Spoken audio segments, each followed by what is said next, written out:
Ladies and gentlemen, your attention. Please switch off your mobiles, cameras and video phones. This is a copyright and Anand Hospital presents the Visco Chopper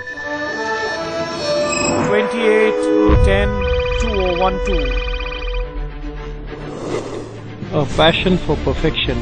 We work in very small spaces and we are driven to be perfect. Let's face it, we are a little neurotic. Being so industrious, if we think we can improve a procedure by even a little bit, we try to invent a device that will get us closer to perfect. It's really a good thing that we are high achievers, type A personalities. Dr. Kelman invented the modern phacoemulsification.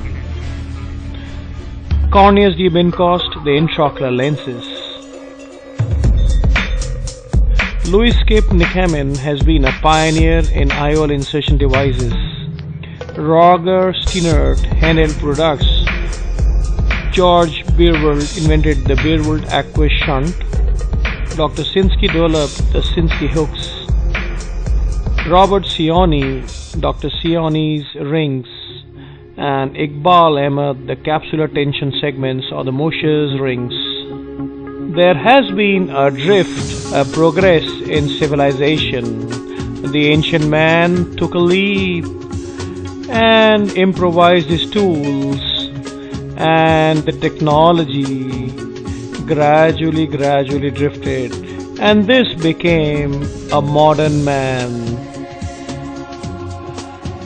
So we'll here introduce a Visco chopper, which is simply a 26 and a 24 gauge needle which is bent like a cystotome underneath the operating microscopes with the sharp tips a little longer than the normal, and there is a small hole at the tip through which the viscoelastic can come towards the endothelium side. This is a patient where we introduce this Visco chopper, and this cannula is inserted onto the viscoelastic filled syringe. Through this, we can inject and maintain the anterior chamber continuously, to our axis. During the phacoemulsification, this is used as a chopper in the left hand, and as you can see here, how beautifully it helps in chopping off the nucleus. And by the left hand, the viscoelastic, as and when required, as you can see here, can be injected to deepen out the anterior chamber. As you see here, this is the last fragment which is being chopped off and eaten off. Note, the viscoelastic is now being injected through the left hand so that the posterior capsule during the last piece is not eaten up. This is the basic concept through which the viscoelastic comes up anteriorly. A grade 4 cataract, staining and the Visco chopper in. Now it decreases the number of instrumentation. A single instrument puts in the viscoelastic, and directly with this cystotome we can start the capsulorhexis. Whenever the AC chamber shallows, the viscoelastic can be re-injected, as you see here. By the movement of the air bubble, the AC is deepened up, and in a single go, the rhexis can easily be completed without extending or touching the endothelium. During the phacoemulsification process, this is then inserted in the left side port, as you see here, and it functions as a chopper. How beautifully it helps in chopping the hard nucleuses, because it is a very sharp instrument. You can see here, it helps in re-injecting the viscoelastic during the emulsification process, thereby preventing the endothelial cell loss.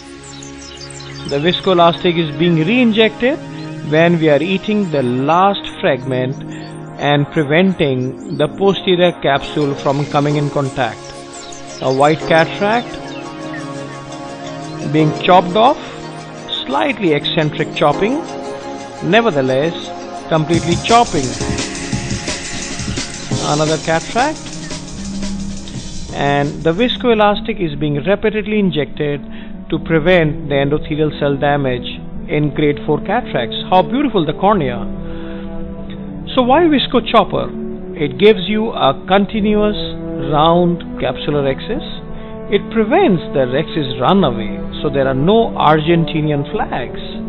It is less instrumentation demanding, so a single instrument can go in, put in viscoelastic, and simultaneously the rhexis can be done with the same cystotome.